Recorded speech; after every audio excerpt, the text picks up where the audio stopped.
Great. Thank you, Aviv. Like Aviv said, this is our fifth off the record presented by WSC Sports. So it was really thank you, Aviv, and everyone for hosting us. Hans Schroeder is one of the most important people in media, also sports media, as the executive vice president of media distribution for the NFL. I always say that, I mean, you can talk about Netflix, you can talk about YouTube.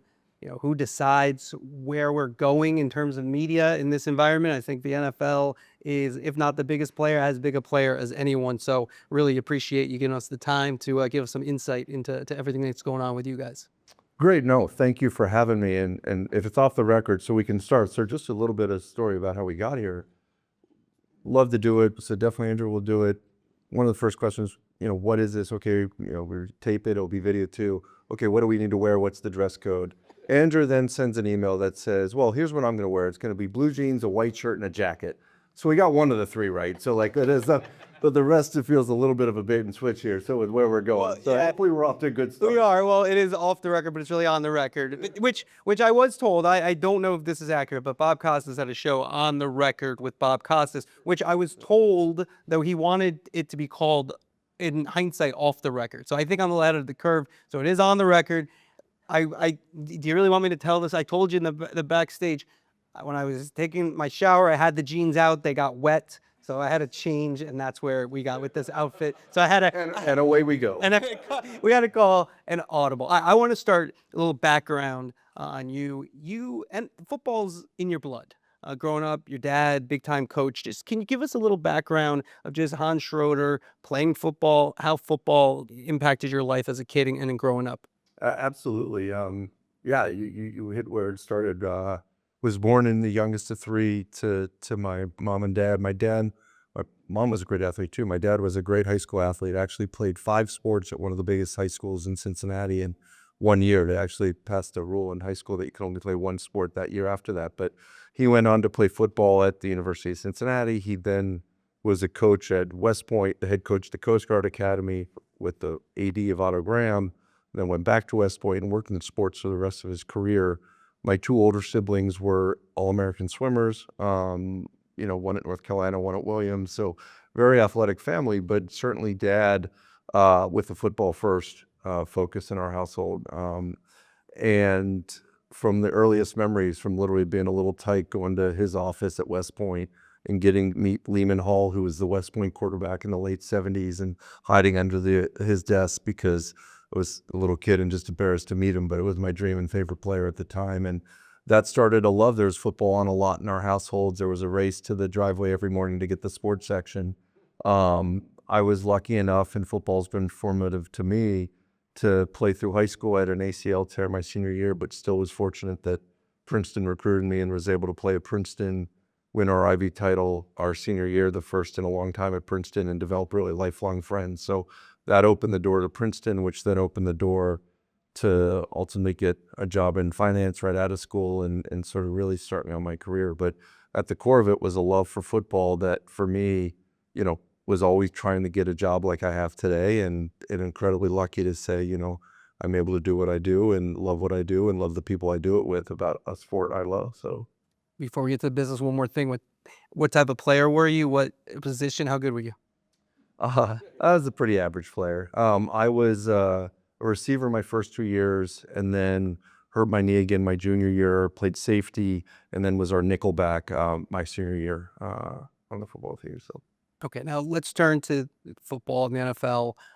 The thing about the NFL, it's the most dominant sports league in the world. Your recent contracts were for in excess of $110 billion. But the thing about that sticks out from your job and what you guys do in your office is there's never, it feels like complacency. You're always trying to build and build and build and grow.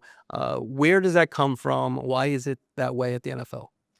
Look, I'd like to say that, it's a pretty talented, passionate set of colleagues, teammates that we get to work with, but really it stems from the top and the commissioner. I mean, he is passionately persistent about how we can get better, how we can innovate, how is there an opportunity to do what we do better, really for our fans, our teams, the league, first and foremost, our partners. He brings that every day in my 24 plus years at the NFL. It's really a consistent leadership aspect of Rogers of how can we really get better? Where can we get better? Don't ever be complacent. There's always something, some way we can find a way to better serve our fans, our teams, our partners, and let's try to do that. When you look at your career, and you've been at the NFL for almost a quarter century now, is there a thing that you're most proud of that you've been able to accomplish in terms of innovating, in terms of doing things differently? Where when you look at that and what you guys have tried to accomplish, what do you look at? It's a great question. I started in October of '01, back before we even had a media group, and was in at the time the corporate development group, and spent my first 4 years there, but working a lot on media. It probably goes a lot of different ways, and there are a lot of different things that jump to mind. But one of the things when I joined media in '05 and for the last 20 years that I think is pretty remarkable is as we've been able to navigate a landscape that is always and constantly changing, we've been able to do that while maintaining, for the vast majority of our partners, very strong, healthy partnerships. And, I'm not sure you'd look around and say that's been the case. I think, for us that we've been able to work with those partners as their business has changed, as our business has changed, as the landscape's changed, found ways to evolve with them, but then being able to add partners and better serve our fans across all the screens they're watching on. Like, I think there's something that says, you know, about, how we think about partnership but how great of partners we've had. So, I think that's one thing that over a long time with a very different landscape from front to back, is something we're particularly proud of, I think. Yeah, I think if you look at the last deals you did, 11-year deals, um, you brought in Amazon Prime Video for Thursday Night Football, but the rest of the main partners, now you have the one-off games, but the rest of the main partners, NBC, Fox, CBS, ABC, ESPN, remain the same. Basically, their packages, they grow a little bit with Monday Night Football, but some little nuances. Why is that important to you in terms of what you just did? I'm not saying you have to do this for the future. We'll get into that. But in terms of what you did, why was that important to you to have, especially the broadcast? Because I think the number is 85% maybe is on broadcast. Why was that important to keep that method of delivery to the fans? Well, I think it's beyond the delivery. I think at the core of the partnership, it's we're doing something together that's working, right? Anytime you're staying in a partnership that long, it means both sides are finding tremendous value. And for us, ultimately, it makes our fans the biggest winners, hopefully. And so I think at the core of that, it's how do you navigate, how do you have partners, how do you have a model, how do you have a vision that's innovating and evolving as you go along to match the landscape, but then working with partners to be able to implement that in a way and look, alongside that, it's been always trying to look to the future and get ahead of it. I think we went out probably in 2007 or 2008. It was the commissioner, Steve Bornstein, Brian Rolapp, and myself went out, and we do this with commissioner, try to do it once a year of go out, particularly to the West Coast, but we'll go to different places and understand and meet with partners, tech companies, otherwise that are really pushing the envelope. And we met with Apple at the time, and we sat down, and it was Eddie Q and it was Steve Jobs, and he came out, and it was the six of us, and it was very shortly after the first iPhone, and he held up his phone. And he said, you don't realize that this is going to change everything about your lives and everything about your media business. This is 2007 or 8. This was like this little thing that had just shifted from an iPod where you listen to your music on, right? So, and he's like, you need to sort of think about what you do in your stadiums and the connectivity there. And, sure enough, 3 years later, we're working with Verizon and all the companies that had DAS and different infrastructure. But at the core of that was like really thinking about the rapid acceleration of how content delivery is going to change. And, that led to us, I think, in that deal back at the time, putting Thursday Night Football on a phone, and then putting most of our primetime games on the phone in 10, and then all our in-market games on in 14, but trying to really get ahead of that and stay ahead of that with the landscape. So I think building with that with existing partners, so as they add platforms and better serve the fans through a Peacock or a Paramount or otherwise, but also looking out and say, we brought Amazon into the fold, I think, for Thursday Night Football as a TriCast partner in 2017 or 18 at the time, And again, thinking as they were growing and getting into the video space, so you build that partnership up. And so I think, we look across YouTube, starting with the Clips deal. I mean, we went out to Brian and I went out to, I think in the fall of 2005. It was a memorable trip because we did a day trip to San Francisco and ate In and Out twice in that day, which was a whole not the healthiest thing to do on a day trip. But we also met with a woman who was still Google Video before they even bought YouTube Video, and so then we're trying for years, and it led to a clip deal, and then led to more content, then led to Sunday Ticket over the years, and so all that being additive on top of sort of growth of our existing partners, and so being able to manage that change, finding new ways to innovate and evolve with partners. I think maybe going back to your question, it's really, I think, great for us, great for our fans, great for our partners, and I think a model that's really worked well for us. In or out or Five Guys? In and Out. Oh, all right, fair. That's I mean, it's it's a 1A, 1B, 1C. You can get, go through them pretty quick, but In and Out's pretty good. yeah, twice in one day. Twice in one day. Yeah, good. I like it. All right, very good. Now, when you came out of that meeting with Steve Jobs, were you convinced that this is where he was going, or were you not sure? What was your thinking as you? I think we were all sort of scratching our head a little bit at the time as we got in the car, but really it was a fun ride. I think to our next meeting, whoever that was at the time, and really talking about, okay, what's this mean? How do we think about it? And that was just another area, but really plays to Rogers. You're like, let's always be looking forward. How can we be different? How can we evolve? And to me, that was sort of one of the really early points of, okay, let's think about how we distribute on these different platforms in a different way, and led to our mobile strategy, which has all been, I think, a great thing about another way to access our content. Certainly it starts with broadcast.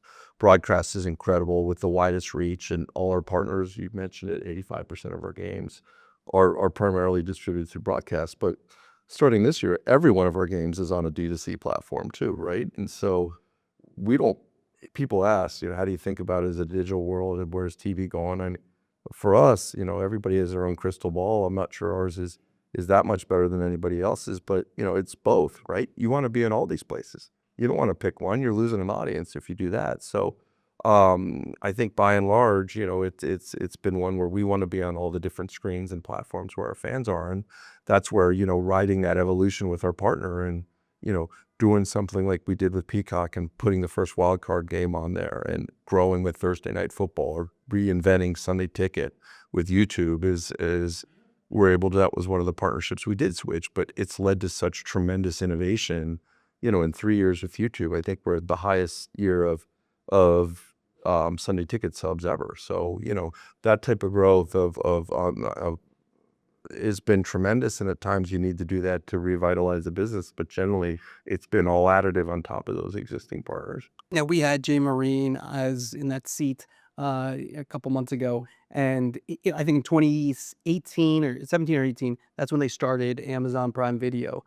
How long? And then shortly after you guys did the deal, it was simulcast. I think it was on Fox at that point in terms of for broadcast. How long did these relationships take place before you get to deals? Because these major deals that I kind of try to report on, when you get to that, how long, and obviously some of them, the network ones go back forever now, but how long when these new players come in, how long generally do those relationships take to get to fruition? Well, on the digital and the streaming side, I would say before it gets to the partnerships, it was more about the platforms. There was a time, in the 2007 season, it was the year the Patriots had the undefeated regular season, and we ended up simulcasting. The last game back then was, I think, a Giants-Pats game in their regular season that we simulcasted on a couple broadcast channels, and had some hiccups with our distributors at the time. So we were significantly reduced on Comcast and I think one other distributor. And so it came up with this idea, okay, we're limited in distribution. Let's create a product for NFL.com where we look at and out of games. And so we're not going to give the whole game, but we're trying to get more distribution. We're trying to build awareness for the network. And so we'll do this live looking product. And so there was, of all things, on NFL Network, a Green Bay Dallas game on a Thursday night. And we were looking out of this game, and I got a call from one of the CDN CEOs, like worried about us breaking the internet with like 400,000 or 500,000 simultaneous users. So, for us, that was started the, okay, if we want to put NFL games onto digital platforms. Like, it starts before you get to the partnerships about how you start working with the different companies in the space to make sure the delivery opportunity is seamless, and that's sort of stability, it's scalability. And so that's, led to some of those early days, and that's where some of the work with originally Twitter and then Amazon on TriCasting Thursday night. But how do we start to build these digital audiences up, and how does the infrastructure get built out that can support it? And so that then led to some non-game partnerships. Let's, find ways to engage NFL platforms. We're lucky enough, our fan base is big enough, almost any sizable platform is going to have a pretty meaningful level of NFL engagement on it. So how do we cater to that platform? Usually it's not starting with the live game. But then, we've been very fortunate that, as those partners, however it starts, see the consumption around NFL on their platforms, that's led to a mutual interest on both sides to where we can do something more, where we can build something off that. And so then you get into the partnership ideas. And, look, we had a lot of different conversations with Amazon about a lot of different things at one point, different forms of how they were going to launch their video product and otherwise. So, same with YouTube. And it's great. We've been able to innovate, test, experiment with both of them. But also all our existing partners, I mentioned earlier, like every one of our existing partners now has a video platform digitally only and a great NFL presence. We're seeing, for one of our partners at least, over 10% of their weekly audience is coming in through that platform. Again, that's a great sign for us. A fan doesn't have to choose. They can come to NBC on Sunday night. They can go to Peacock. They can go to NFL Plus if they want to watch on their phone and tablet. And that's true for CBS, Fox, ESPN as well. So Yeah, I think Peacock's the one with the 10% on Sunday night. NBC and Peacock were part of Thanksgiving, which is not new, and you didn't necessarily do something totally new, but you did put maybe the most coveted game for the networks and all the platforms on that day with the Chiefs and the Cowboys. It kind of worked out. 57 million plus viewers, which is kind of interesting because I think if you look at the numbers deeply, big data, I think it was actually higher without big data slightly, which is kind of even a better kind of, it's not like we always talk about, especially on the podcast, about the ratings are a little bit higher everywhere because of big data and how Nielsen has changed. That wasn't even the case with that. So just bottom line for me, why you wanted to put that game there and what you're trying to do with Thanksgiving. I mean, we're going to see this every year, a top matchup on Thanksgiving, or 3 top matchups really on Thanksgiving. So, we started talking a little bit about sort of how I grew up and otherwise, and being a football fan. And there's a lot of fun parts about my job. But one of the things that, as you get deeper into your career and 24 plus years into the NFL, you're looking for new ways to grow. And for me, one of my favorite things that I get to do is oversee the NFL schedule every year. And that may sound strange, but the minute the regular season ends, what are the 272 games, right? But the puzzle of how you put that together and how you try to satisfy every team's requests, every partner's requests, how you create the best possible schedule for fans, how you think about travel, competitive balance, all the things that go into that jigsaw. And, Howard Katz, who is a friend and a mentor, who for 20 years really created a process for the schedule that is markedly different than it ever was, and deserves so much credit for how the game's grown. And, he had a lieutenant for him, Mike North, who's now our just beautiful mind. He's one of the smartest people I've ever met with, and a savant as it comes to creating the schedule. And so we go into that process, and just one more second on it, like, it's 4 months of a grind of literally Groundhog's Day of doing the same thing every day, looking at a different schedule. And that team's passion every single day from the beginning of January to May 12th, 13th, 14th, 15th, when we release the schedule, to still get to that. I mean, if we were allowed to, they'd still be looking at schedules today. Like that's how much dedication and passion I have. So coming back to your question, when we go into that process, we really think about every one of those 272 games. And I know it sounds maybe cliche, but how do we get each of those games into the best possible window? Sometimes that's a Sunday night. Sometimes it's 425, our biggest game of the week. Sometimes it's looking at, hey, we need a game for the West Coast at 1 o'clock to make sure the 1 o'clock window is as strong as it can be. And so I think when we looked at this year, a few things. One is we saw within the regular season calendar, there were a few windows that really had grown to levels of that felt like they had a higher ceiling out there. One of those was kickoff, right? And I think we're pacing to be well into the 30s before weather and Mother Nature got in our way with a little weather down in Philadelphia, but with that Dallas-Philly matchup. But the other was Thanksgiving. We've seen 3 consecutive years of Thanksgiving continuing to grow. And, Coach Matt had always talked about, football and food and family coming together. And we saw that. And, then we looked a little bit deeper into it. Okay, it keeps growing every year. Well, last year we saw the early window was above 40 million from 230 on. And so, okay, we were thinking about that. Okay, maybe we could move that back a little bit because we saw as it built from 12:30 to 1, people were still getting in front of their TVs or coming back from, turkey trots, flag, football in the front yard, parades, called the Lions. They're like, that'd be great for us. We have a parade in Detroit. A lot of our fans are there. A little bit later works. So we were thinking about that. But then we thought about the day and we said, and you and I talked, I think, the week before the game, right? And we sort of said, what's the ceiling here? The highest 2 viewed NFL games ever in the regular season were 42 million-ish in that 4:30 Dallas window. And we said, okay, now that we have an opportunity with a really deep set of matchups this year based on, with some of the rotational matchups of the NFC East, playing the NFC North playing the AFC North. They just gave us some really fun, interesting matchups to play this year. And so we felt like, okay, the numbers pay, the feeling says there's an opportunity to be even higher.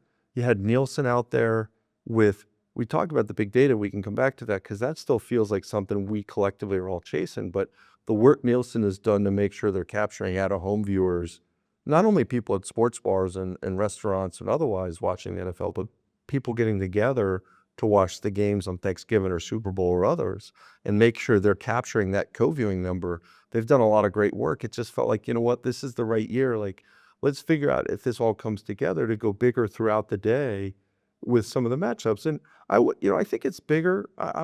2 years ago, we played Green Bay at Detroit in the early window too, right? And got 34 million viewers or something like that. So I think, we definitely were a little bit more deliberate to say, okay, let's take some of the going into the year, the biggest matchups people were most anticipated about, and let's see how high up can be. And it turned out it was pretty high. Yeah. So And I guess a big part of it also is that the Lions are good, and over the years they haven't always been good. The Cowboys are always a draw, so I think that's obviously a factor that makes it so. yeah, You can be like, it's a beautiful part of our sport, right? Which is, and I'm a sports fan in general, but like, it's pretty cool that one of the most popular teams can be from one of the smaller markets in Kansas City. Or we thought Baltimore, Cincinnati. Obviously, Cincinnati's year was a little up and down, and Burrow came back, but that's turned into a classic, great matchup that we played in primetime. So then you got Green Bay, Detroit. In Detroit, to your point, with their run of success over the last 3 or 4 years, has really become a national team. So a lot of factors that go in there, and then great games. Yep. We should be really clear. We had great games throughout the day, and those things come together. And by the way, it continued into Friday with just a game that felt like a football game. Bears-Eagles on Black Friday outside. That felt like and then I think we had the highest doubleheader with Buffalo-Pitt, another game that just feels like a big football game at 4:30 on Sunday in over a decade. So it wasn't even just Thanksgiving. It wasn't like we took something out of the weekend. And this is on a year where we're up 6% so far. Like, the whole season's been a great year so far. So I don't feel like we were taking out of one pocket and putting in the other, because we're going to use those games in somewhere. But I think for us, it was like, hey, how much more of an audience can we get on a unique day like Thanksgiving that maybe we could just with another 4:30 game or a Sunday night, which is going to be a big audience, Yep. but maybe not as unique as Thanksgiving can do. Now, what is, we always hear about all the networks trying to campaign for certain games. Give us just a little feel for what that is like. After the Super Bowl ends, they start focusing on, or maybe during, I think it might be happening during Super Bowl week, you starting with that. Like, give us a feel for that, taste for that. Yeah, no. So I think everybody knows this, but so we play 17 games. 14 of those are purely formulaic. You play 6 with your division, those 3 teams twice. You play one division from your conference, all 4 teams, another division from the other conference, all 4 teams. and then you play 3 games based on how you ended the year standing. So, if you're in one conference, you'll play the other 2 division teams in that same conference that finish. If you won your division, you'll play the other 2 first place teams in your division. And now with our 17th game, you'll play one division in the other conference, same on a standings basis. So the day the regular season ends, we know every 272 matchups, all of them. And so, we sit down, and probably late January, we sit down with each partner. They look at the year, and they look at the matchups, and they give us their feedback, and that's great. We want the feedback. Like, we look at that as a good thing. They're going to be, great ideas, smart ideas come from everywhere. We want that, and we want them to give it to us. One of the things that probably doesn't get talked about as enough is when we went into our deals a couple years ago, one of the big things we changed in the history really of how the league had come together with the 2 different packages on Sunday afternoon. One package was always the home of the AFC and one was the home of the NFC, but it was shaped that by who was the away team. If you were the away team in the NFC, the game started in the Fox package. If you were in the away team in the AFC package, you started in the CBS package. And then we had the ability to pull a certain number of games out. Well, one of the things we changed back in 2021 when we did these deals, and some great ideas by Mike and Ani and Howard and the scheduling team, was let's make all 272 games a free agent. So all of a sudden, any game can go into any window in any package. But it's still important for CBS and for Fox to have that identity of being the home of the NFC for Fox and AFC for CBS. But by doing that, like, we still give them, they get a greater share of those teams. But that flexibility is incredibly key for us, and it allows us to really get to putting the best game in all those different windows. So, we sit down with them, and then it's a nonstop process that we pull in all the different factors that we look at, and it's just not one conversation, it's ongoing conversations. And part of what we look at the end is how did we do about what partners wanted. And, for us, we're looking for happy partners across the board, 32 happy teams, like, most importantly, happy fans, and it's pretty amazing because all the matchups, but how it all falls and how it all seeds and travel. And now we're playing more international games, which, by the way, NFL Network had a great year this year. Like, that 9:30 window, I think, is up over 30%. So we think that's a way to make, Super Sundays in the fall and also deliver against our global audience, which we're obviously spending more time and focus with Peter O'Reilly and team really driving our international business. So it's a fun puzzle. It's a really fun puzzle to fit together. Now, you mentioned NFL Network. You did the deal with ESPN, which you'll take 10% if it goes through of ESPN. Give us why you guys did that. What was the reasoning from your end? It's NFL Network. There's also more games. If it happens, there are kind of 3. You guys took back 3 games, and then there won't be double headers anymore. Just give us a feel for why you did that. Yeah, and you asked a question about things that you're proud of in your career. And, so when I started, one of the deals, I think, we closed just about this time, I think December 4th of 2002, we did a deal with DirecTV. May I interrupt you for a second? Because I believe the ESPN negotiations for the NFL Network started right after that in 2002. Not that, Okay. but the first cycle of those was a long time ago, probably 2008 or so. There we go. The reason that started is we did a deal with DirecTV. Within that deal with DirecTV, we carved out the ability to launch a channel. And when that was sort of the rise of pay TV and the rise of cable, and Steve Bornstein was a consultant at the time, we then brought him on board, and between Roger, Steve, me being a very junior manager in the organization, run a lot of numbers, spending a lot of time in Excel, but we created the business plan for NFL Network. And then to see that launch in November of 2003, and then years later in my career, be able to run that and oversee the distribution of it was pretty exciting. And a unique opportunity for somebody to start an organization at the level I did, and then sort of rise up through it and have that privilege to run that. But where it gets to in this is then, as we look out in the landscape and seeing, pay TV is still really critically important. But it's changed, and it's certainly shrunk. And so how do we think about what we view, and I certainly view, and the folks in LA, and many have made it what it is, like build a really incredible home for NFL fans and NFL Network. How do we find it a future for it that'll make it stronger? And we spent a lot of time and a lot of conversations, a lot of different partners. And you think about now what the combination of putting NFL Network within the ESPN portfolio. I'm not sure anybody, even today, outside of NFL, produces more NFL programming than ESPN does.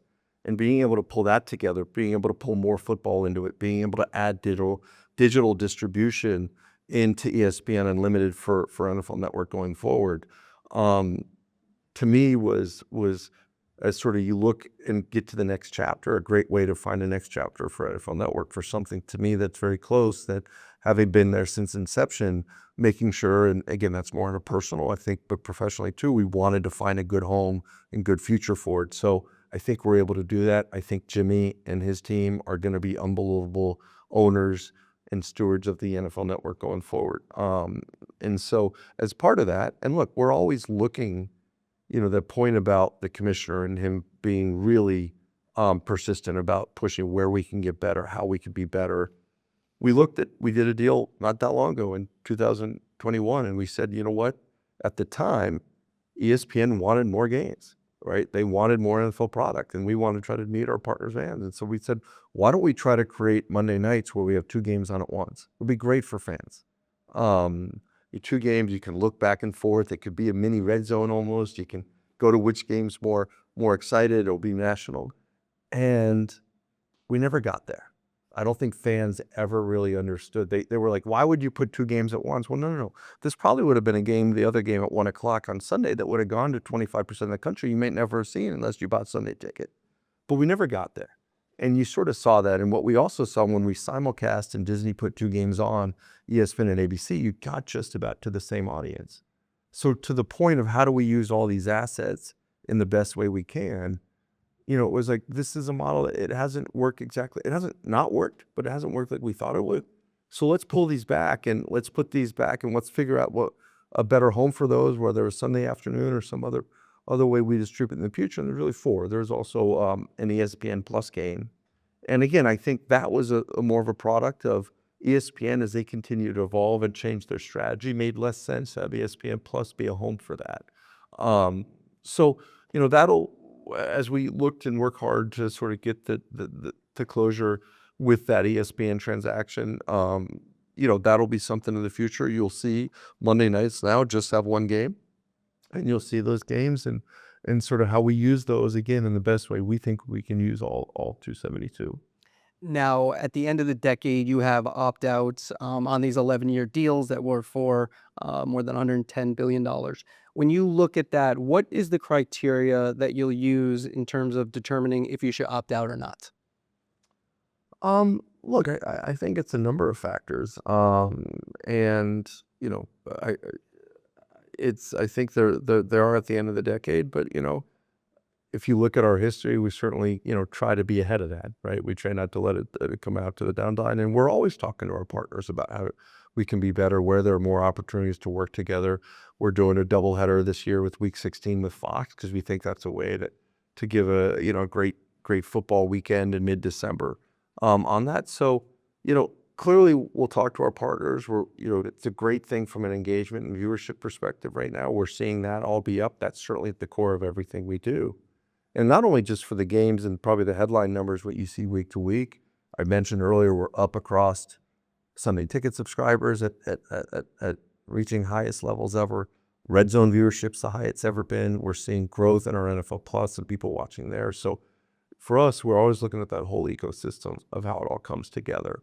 And so we're going to always think about, like, how are our rights best positioned? How are we reaching and engaging as many fans as we can? And I think that reach-based model, which is maybe unique in sort of our focus always being at the forefront of what we do, I think that will continue to sort of be our North Star. How do we reach and have the broadest possible availability of our games?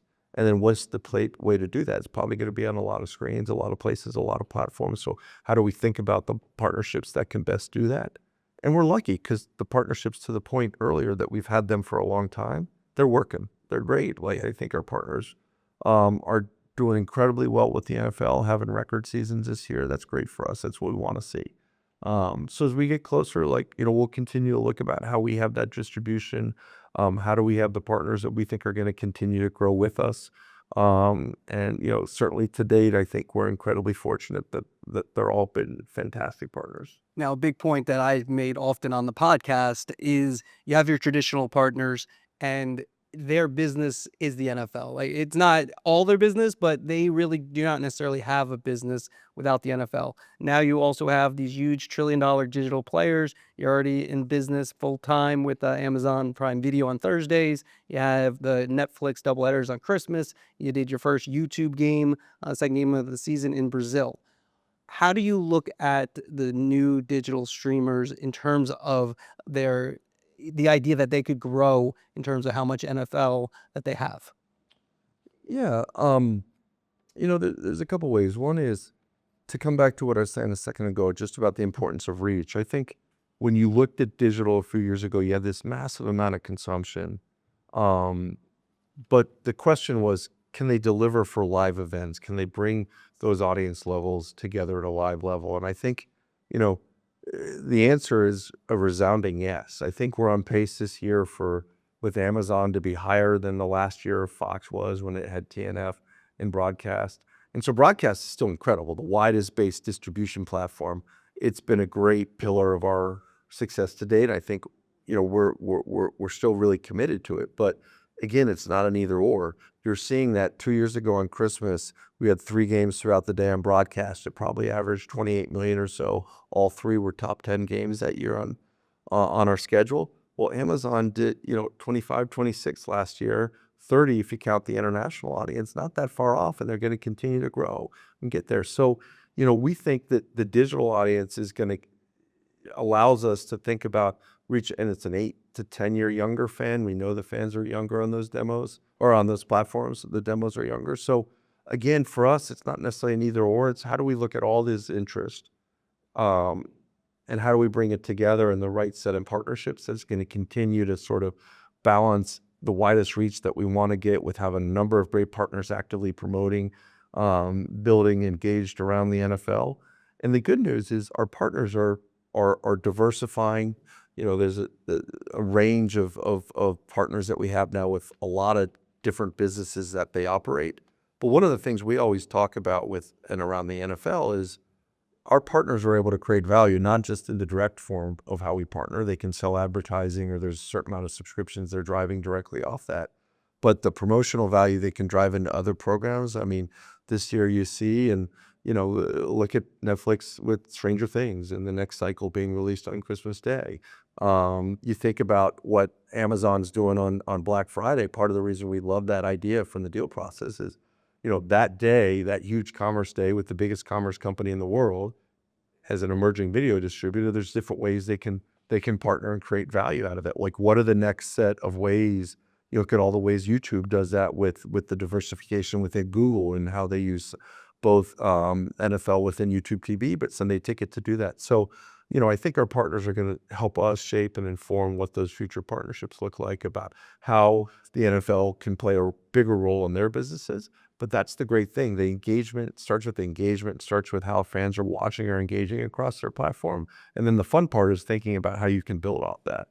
Now, one of the other things I say often is that, or I've said over the years, is the thing you admired business-wise, the NFL, you guys sell a pizza and then people they take a couple bites and you like, hey, can I go take that back, and you sell it again, which you're very good at. So that's a credit to you. Now, I think there might be a fresh pizza that you could with the international games. You talked about how NFL Network has been up. When you look at the NFL being, you're already in, England and Europe, you're going to be in Australia last year, you're in Brazil. How many markets ideally, and the commissioners talked about going every week maybe, or expanding it to 16, 17, 18 games, if you get to 18. How many markets would you really ideally want to be in if you could do it?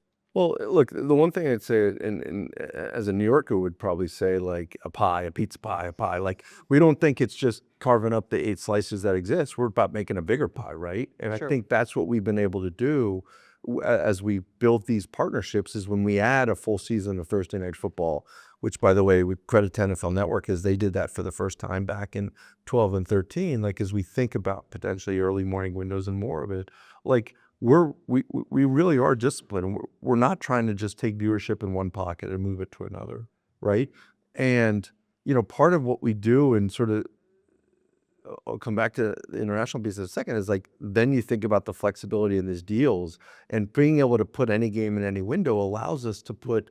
Last year there was a window, I think, on CBS into a doubleheader for them where they only had 3 games in their 1 o'clock window, probably something 10 years ago that we never would have done. And the windows were Buffalo, Houston, a Baltimore, Cincinnati, and maybe a Jax, Indy.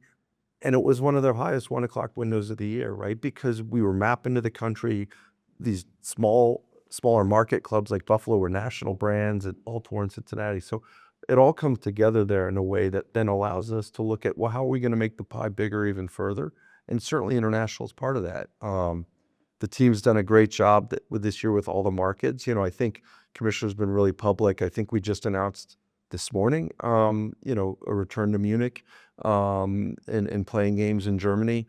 So look, I think you've seen us now between Spain and London and Brazil, Australia, Germany. I think we have a really great set of markets that we're heavily prioritized on. I think you'll see us continue to grow those, but I think the focus will really be on how do we continue to make the NFL build a great game that we think it is, and bring those to the markets that they do. And we're seeing that come to life. I mean, I forget what the number was, how many tickets they sold in 24 hours in Germany. This year you saw a huge number, 800,000 plus watch it on RTL for that game in Germany earlier, or same thing in Madrid. And so once we go to these markets, I think there's a real spark.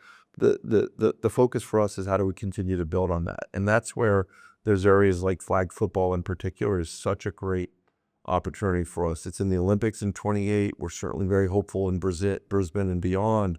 But now that sport's incredible. It's what we all probably did in the front yard, but it makes us a ball sport. We're the same as soccer, basketball, baseball now. We're very accessible with how you can participate. We have a academy in the UK and Australia where we're sending, I don't know, but it's tens of players Division I every year. So you start to look out. We're sort of really focused on building the media strategy. We have games in the market to spark the interest. You can play in flag, but we're now having these academies in the UK. There were players that are going D1 that will, you look at 5, 6, 7, 8 years, there's going to be more NFL players that are there. There was just the Irish kicker this last week that was just called up that made his first kick, right? And so, you're starting to see that excitement and that participation and that authenticity that we have in these markets really come to life. So we got a lot of work ahead of us on the global side, but I think we've been pretty public that we think, and we're excited about the opportunity to bring the NFL to more people around the world. NBC has a Super Bowl this year. Next year, it's ESPN, but also be on ABC, so still on broadcast TV. When you look to the future, we go into the 2030s. We talked about Amazon Prime Video, their success, Netflix, YouTube. There could be others who get involved. What are the parameters that you would look at to possibly put a Super Bowl on one of these digital players? Well, next year is going to be particularly interesting, and probably the biggest beneficiary next year will be the American economy, because the Super Bowl for the first time ever is on President's Day. So I think that Monday after Super Bowl is usually the highest called in sick day across the entire country. So next year it'll actually be a holiday. So every company will get a bit of an uplift in there. But that's going to be fun. I mean, that's going to be a really fun element of having it on that holiday weekend. As we look out, you look at the partners, right? And one of the things that we're really proud of, whether it's been going on Amazon or going on Netflix, or going on YouTube this year, I don't think you've heard one thing about it didn't feel like a big, highly produced, well-produced NFL football game, right? It just felt big. And I think our partners, and there's credit to the production partners, CBS and NBC, working with some of those digital partners. Amazon does their own, but like it starts with us as a game produced well. Does it feel well? I think all our partners have proven they can do that in their past. So then it's now, okay, let's make sure the scalability works. And we've flown up now where we're we're very confident in what a Netflix or a YouTube or an Amazon can do as far as delivering very, very significant audiences. The next level beyond that is Super Bowl. And with everything they've put in place, with the infrastructure, with the investment, with the learnings, with the prep time, and that's why, like, being at the NFL, but seeing more sports on digital, seeing big events like fights and otherwise, that's only a good thing for the sports community as these digital partners get more into build that infrastructure out. So the answer is, like, they're continuing to work for it. I think we're probably already there today. That, you look at the scalability, the ability to dynamically and quickly scale up something on the infrastructure size. But that'd be the big thing, is then making sure we're really set to all of a sudden deliver against 135, 140, 150 million viewers, and making sure that's in place, because our fans that can't ever be a question for a fan. Like, it has to be, and I think we're there or on the track to be there. And do you think we could see one of them get it in the 2030s? It'd be fun to see, right? It will be. All right, I'll be on it. All right, let's end here. We're presented by WSC Sports, which, their AI is beyond, is the best. How do you look at AI and the NFL? Just I guess broadly, we talked about it beforehand. There's some things that could happen in the game. Also, just your media partners. How do you look at AI from your perspective as a top executive? Yeah, I guess for me, and we were just talking about this in the car right over here. I'm always still learning about AI, probably in the very nascent days of my own education about really the capabilities and everything that can unfold there. I don't think it's hyperbole to say, like, it's gonna be an opportunity to advance most, if not all, parts of our business. And that's exciting, right? I mean, I think you see all these technical evolutions going back to Steve Jobs holding up the phone to us and say, this is going to change your business. Like, so our job is to figure out how to change it, right? And you're starting to see early signs of that